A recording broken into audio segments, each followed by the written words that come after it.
Coriolis ബലം.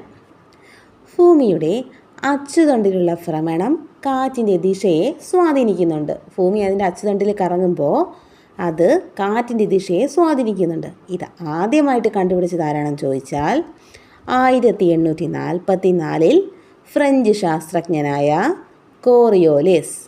അവരെ കണ്ടുപിടിച്ചേ French ശാസ്ത്രജ്ഞനായ Coriolis. അതുകൊണ്ട് തന്നെ ഈ ബലത്തിന് കോറിയോലിസ് ബലം എന്ന പേരും കിട്ടി. ഇനി ഈ ബലം ഉത്തരാർദ്ധഗോളത്തിൽ കാറ്റിൻ്റെ ദിശയ്ക്ക് വലത്തോട്ടും ഈ ബലം ദക്ഷിണാർദ്ധഗോളത്തിൽ കാറ്റിൻ്റെ ദിശ ഇടത്തോട്ടും വ്യതിചലനം ഉണ്ടാക്കുന്നുണ്ട്. അപ്പോൾ ഈ കോറിയോലിസ് ബലം കാറ്റിൻ്റെ ദിശയെ സ്വാധീനിക്കുമെന്ന് പറഞ്ഞു. ഉത്തരാർദ്ധഗോളത്തിലാണെങ്കിൽ കാറ്റിൻ്റെ ദിശ എങ്ങോട്ടേക്ക് മാറ്റും? വലത്തോട്ടും. ദക്ഷിണാർദ്ധഗോളത്തിലാണെങ്കിൽ കാറ്റിൻ്റെ ദിശ ഇടത്തോട്ടും. ഇനി ഈ കോറിയോലിസ് ബലത്തിന് മറ്റൊരു പ്രത്യേകത കൂടെ ഉണ്ട്. കോറിയോലിസ് ബലം ഭൂമധ്യരേഖ പ്രദേശത്ത് നിന്ന് ധ്രുവീയ മേഖലയിലേക്ക് പോകുമ്പോൾ ഇത് കൂടി വരും. അപ്പോൾ എവിടെയായിരിക്കും ഈ കോറിയോലിസ് ബലം കൂടുതലായി അനുഭവപ്പെടുന്നത്? ധ്രുവീയ മേഖലകളിൽ.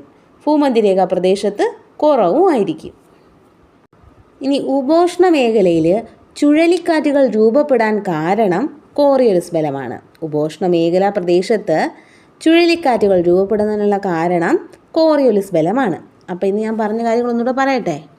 ഭൂമിയുടെ അച്ചുതണ്ടിലുള്ള ഭ്രമണം കാറ്റിൻ്റെ ദിശയെ സ്വാധീനിക്കുന്നുണ്ട്. അത് ആദ്യമായി കണ്ടെത്തിയത് കോറിയോലിസ് എന്ന് പറഞ്ഞ ശാസ്ത്രജ്ഞനാണ് 1844. ഇത് കാറ്റിൻ്റെ ദിശയെ ഉത്തരാർദ്ധഗോളത്തിൽ വലത്തോട്ടും ദക്ഷിണാർദ്ധഗോളത്തിൽ ഇടത്തോട്ടുമാണ് ഇടത്തോട്ടാക്കി മാറ്റുകയും ചെയ്യുന്നുണ്ട്. ഇനി കോറിയോലിസ് ബലം ഭൂമധ്യരേഖയിൽ നിന്ന് ധ്രുവപ്രദേശത്തോട്ട് പോകുമ്പോൾ കോറിയോലിസ് ബലം വർദ്ധിച്ചു വരുന്നു. അതായത് ഭൂമധ്യരേഖ പ്രദേശ സ്ഥലങ്ങളിൽ അത് വളരെ കുറവും ധ്രുവീയ മേഖലയിൽ കൂടുതലുമായിരിക്കും. ഇനി കോറിയോലിസ് ബലം കാരണമാണ് ഉഷ്ണമേഖലാ ചുഴലിക്കാറ്റുകൾ രൂപപ്പെടുന്നത്.